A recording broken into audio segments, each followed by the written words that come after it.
Hi, and welcome to Bramble Moon Homestead Channel. Today, with my grandmother Catherine, we are going to be water bathing. It's called Strawberry Maple Smooch. What Strawberry Maple Smooch is strawberries pureed with some maple syrup in it. You can use them on ice cream, cakes, fruit salad, hot cereal. If you make mason jar oatmeal, it's great in there. You can just throw a teaspoon in. You can put it on waffles, pancakes. So it's for a lot of different products. We went yesterday to a local farm and we picked our strawberries because on the homestead we're not ready for our strawberries yet. We just got them started. So we've got to give them another year before we can get this many strawberries. So the first step in this is my grandmother and I will be hulling all these strawberries and getting them ready for puree. So you will see that we'll go in and out of different clips because the puree machine makes a ton of noise. So be back in a minute.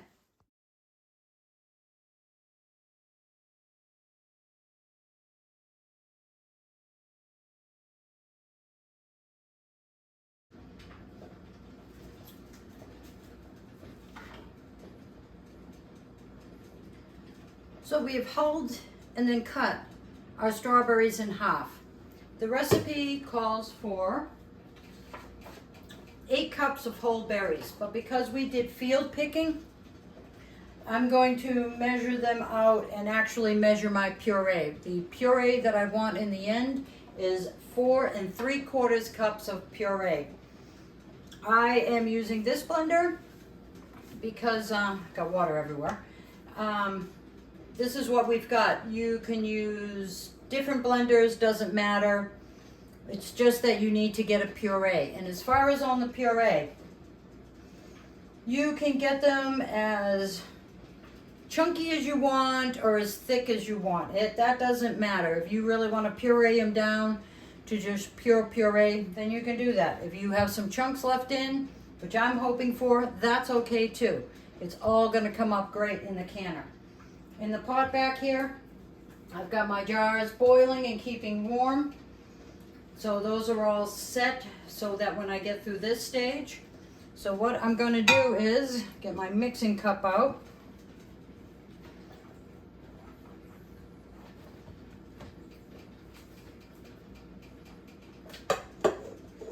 My hands are clean. And so I'm going to measure up .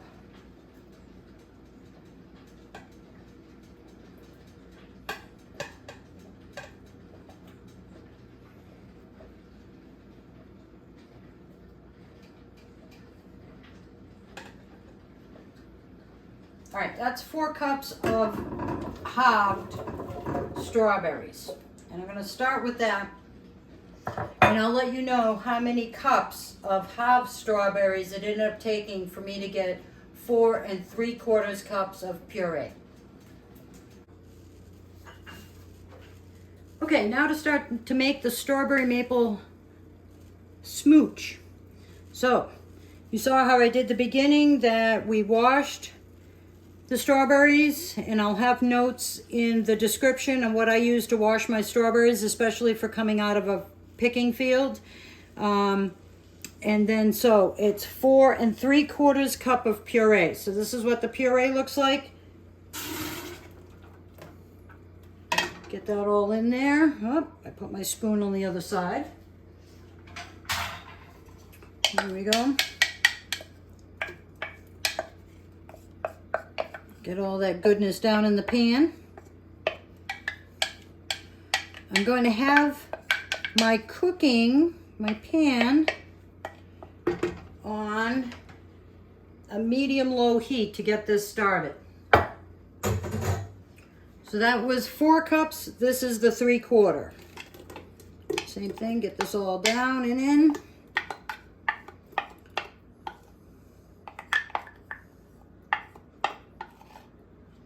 Now with the blender that I used, it's actually one of the Ninja blenders that I use, and it does have cups on the side, but I still measure it out to make sure I have what I need for this recipe.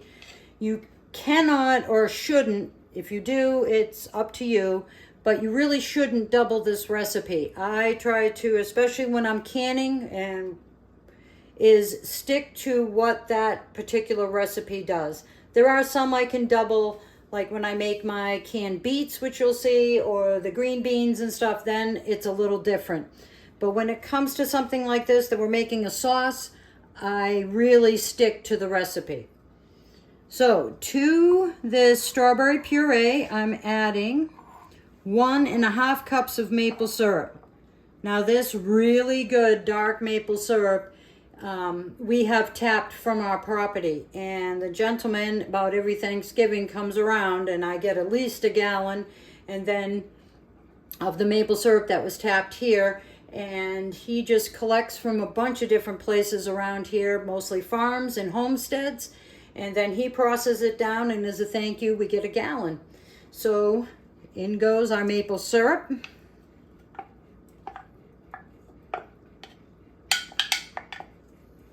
That's the nice thing with being in this rural area of New Hampshire, is we try to all work together as far as some of the farms and homesteads.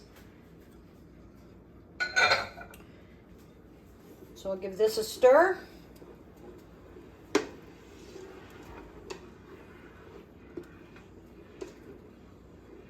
There we go. And now we need 1 cup of apple juice. I use just regular apple juice. Other people use unsweetened, some use organic. It just, as long as it's apple juice. So 1 cup goes in.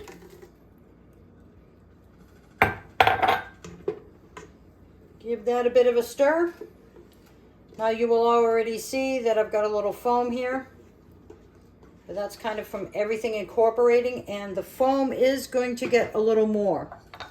What I have done in the past, and I will probably do on this one, is you just throw in a little bit of butter, and for some reason the butter works. Now I need 3 tablespoons of lemon juice, and that'll help keep the color of the strawberry and give it the acidity that it needs for canning. And 3. Some people say to use real lemon juice. Some people will put peel, grate off the peel of a lemon. Any of these recipes for this strawberry maple smooch that I read and really suggested that you go ahead and get the lemon juice already done, which is really a good concentrate. I don't know if it has because of the acidity, but that may be. I'm really not sure. Just this is what I use for the recipe. So now I've got to get this up to a rolling boil. Some people this is actually a pan that's been in my family since probably the 60s. My grandmother, who you saw earlier, she's cooked many, many recipes in it. We have made many jams and cannings in this pan, and it is a Revereware pan with the copper bottom. Other people, when they're making items, especially canning, they'll say a double bottom, all clads. I think it's a matter of what you can do. It's more that you're making the recipe and canning for yourself than it is what really the equipment is. A lot of our equipment, we use what's on hand. My mom wasn't canning anymore, so she gave me the canner that I'm going to be using today, which is excellent because on the top it has a thing for the temperature, so when it hits green, that's when you start your count. And it's for altitude. So if you were in Colorado, you got to be at that altitude. But the little dial on the top, and I will show you when I go to start canning, is there for you, so you know when to start your 10 minutes. So this takes usually about 5-6 minutes to get to a boil. I'm going to turn my heat up to a good medium and not just a medium low now that I've got everything together. And I'm going to measure off. Some people use what the first square is in butter.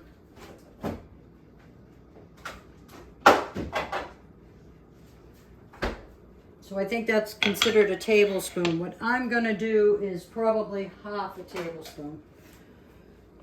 And I'm just kind of eyeballing, and that'll help some with the foaming. I've seen it work, I've seen it not work, but all I do is plop it in there.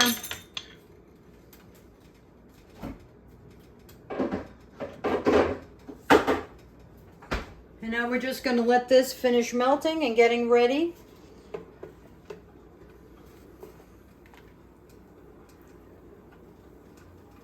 At this point, you do need to stir constantly, and that's because even though it's not cane sugar, like your regular granulated sugar, it's the maple syrup. No matter the pan, it will start to stick to your bottom, and you don't want to burn your batch. That is the biggest thing. I'm going to kind of tilt this so you can see a little, but you can see that color that I'm going to have. Okay, as you can see, I've got a good rolling boil going on. The foam has come down some, not all. That's why the butter to some really works. To me, I find with some things it works, some things it doesn't. You don't have to do the butter stage. It's all up to you. But now that I've got this to a good rolling boil, I need to put in the pectin. Now, usually I have packages of pectin, but they were out of it. So I got the low, no sugar needed real fruit pectin from Ball. And on the back here, you can see is that it says you need 3 tablespoons of this pectin to 1 box. See, you can see that. It's right there on that part of it. This is what tells you how many tablespoons of pectin equals a box. So that's what I'm going by. So there's 1, 2, and 3. Yes, I heap a little, but this is how I've made jams with my grandmother now for years. When I was a little kid, I can remember being in her house and making blackberry jam. So it's kind of what people get comfortable with after canning for so long. If you're a new canner, this may seem a little difficult, but this really isn't. As you can see, I've got, maybe I can show you. See, I still won't come out. No, there's still some chunks of the strawberry in there. So now that I have my pectin in, it's at a rolling boil, I have to boil hard for at least 1 minute. So in the house, I have an old clock with a second hand. So now that it's hit the 9, we're gonna go around to the 9. And even with this, I just keep stirring so nothing's sticking to the bottom. Ooh, I got a couple good chunks of strawberry in there.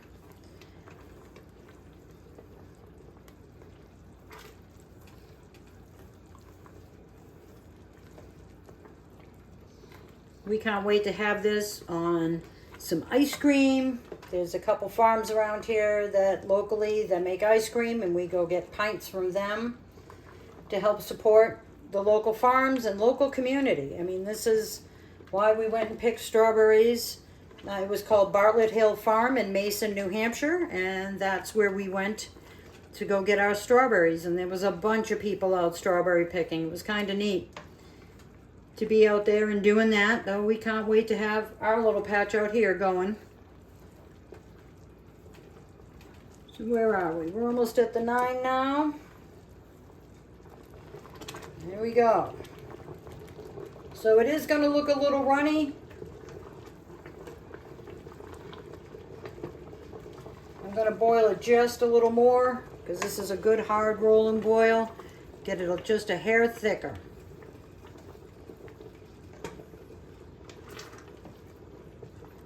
All right, there we go. All right, I'm going to get this ready so I can show you how to fill the cans. I've got my jars out of my water bath. Whoop, that was me grabbing the lid. So everything here is still hot. You can see my water's still steaming, my jars are nice and hot, and then the sauce I'm putting in is nice and hot. So on the lid of this, just so you can see if I can get it up in there, and we are in zone 1. I'm under 3,000 feet. So when it gets to this dark green line, that's when I know I'm gonna start doing my timing. This is called water bath canning. Some of these systems have it, others don't. Like I said, you'll see a bunch of videos from a bunch of different people on different things of canning. It's just what you're comfortable with and more than likely what the person is used to doing. So I'm gonna get ready. Now with this, you want a 1/4 inch head space. Yep, 1/4 inch head space, and we're going to water bath can it for 10 minutes once it is ready. And that means full boil and that it is ready to go.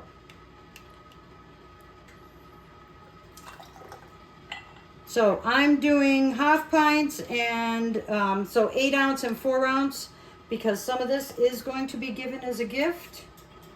So once I get this set, and I just keep going to the next one.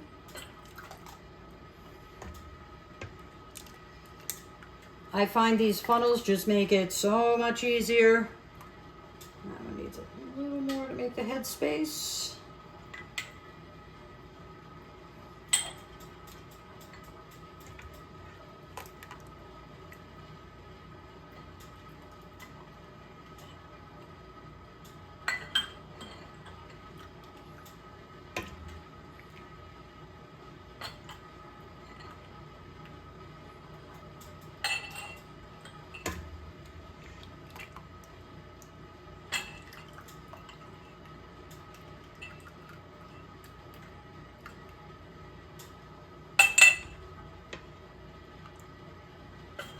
Well, that's a piece of strawberry that didn't even get done. Somebody's going to get a good one there.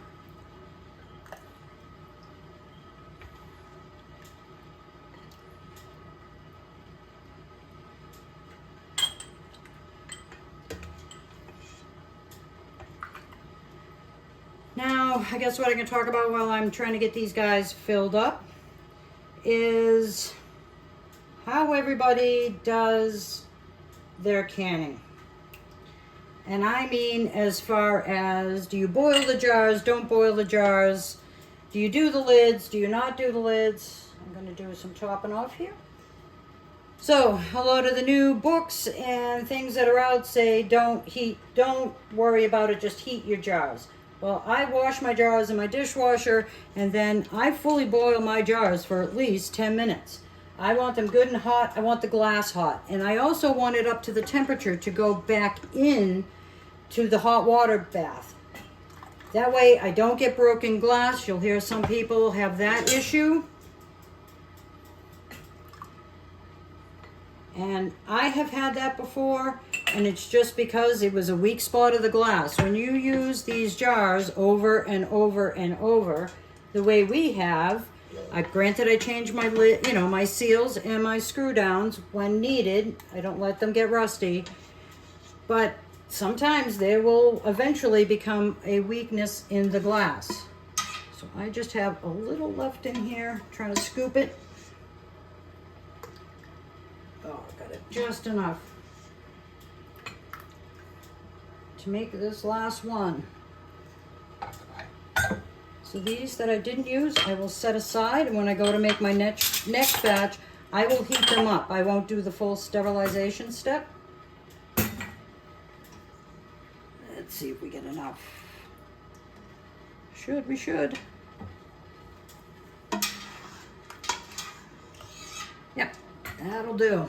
Turn what's on the bottom of the pan here. And I do. When I get that close to something, every little trickle helps. So I really scrape down everything. Now I'm going to be making a few batches. So in between each batch, I keep consistently cleaning out my stuff. I want everything nice and clean and ready to go.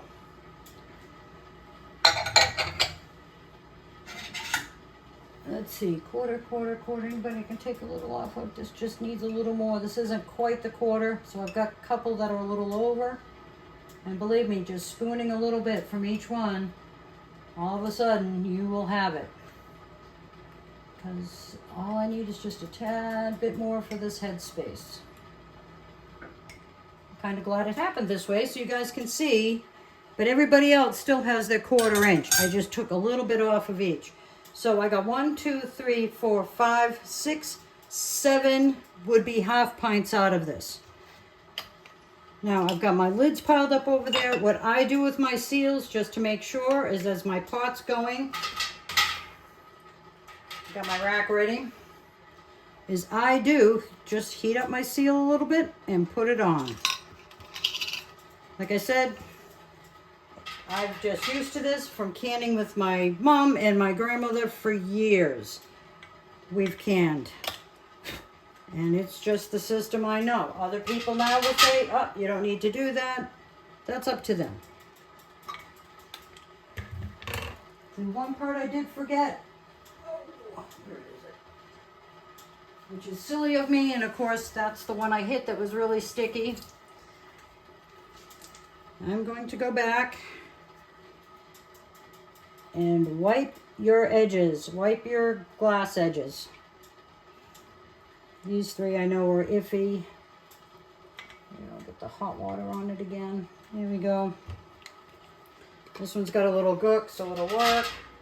And I'll know to watch those 3. Put the seal on.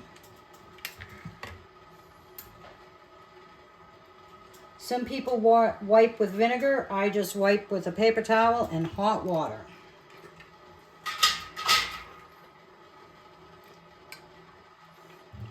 After this, you start putting your rings on. Now these jars will be hot, so don't go grabbing the jar thinking it's nice and cool. Oh, come on, sit. There we go. All you do to get this to seal right is just finger tight. Do not really put these on. Just put them finger tight. Now these 3 are ready. I'm going to get these in on my rack.